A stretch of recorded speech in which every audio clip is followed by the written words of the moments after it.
ज्ञान प्राप्ति के बाद भगवान बुद्ध के मन में पहला विचार उठा, जो सत्य मैंने पाया है, क्या इसे संसार समझ पाएगा?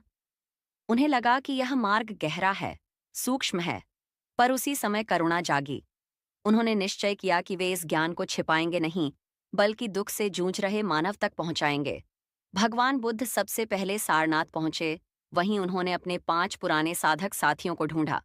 उन्हीं के सामने उन्होंने अपना पहला उपदेश दिया, जिसे धर्म चक्र प्रवर्तन कहा जाता है। उन्होंने बताया कि जीवन दुख से भरा है। दुख का कारण तृष्णा है। दुख का अंत संभव है, और उस अंत तक पहुंचने का मार्ग है अष्टांगिक मार्ग। यह उपदेश सुनकर उनके शिष्य बने, और यहीं से बौद्ध धर्म का प्रचार आरंभ हुआ।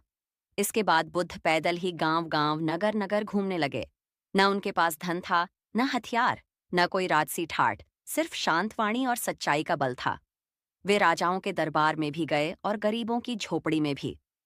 वे ब्राह्मण से भी बोले, चांडाल से भी। उनके लिए सभी समान थे। मगध के राजा बिंबिसार उनके शिष्य बने। श्रावस्ती में अनाथ पिंडक ने जेतवन विहार दान किया। वैशाली, राजगृह, कौशाम्बी, हर जगह बुद्ध ने यही सिखाया कि अहिंसा सबसे बड़ा धर्म है, करुणा सबसे बड़ी शक्ति है, और मन पर विजय ही सच्ची विजय है। भगवान बुद्ध ने अपने शिष्यों को भी प्रचार के लिए भेजा। उन्होंने कहा, भिक्षुओं, जन कल्याण के लिए जाओ।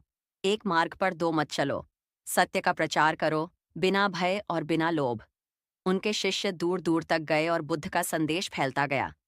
बुद्ध का प्रचार किसी जबरदस्ती से नहीं था। वे कहते थे, मेरी बात को केवल श्रद्धा से मत मानो, तर्क और अनुभव से परखो। यही कारण था कि लोग उनके विचारों से गहराई से जुड़े। अंत समय तक भगवान बुद्ध चलते रहे, समझाते रहे।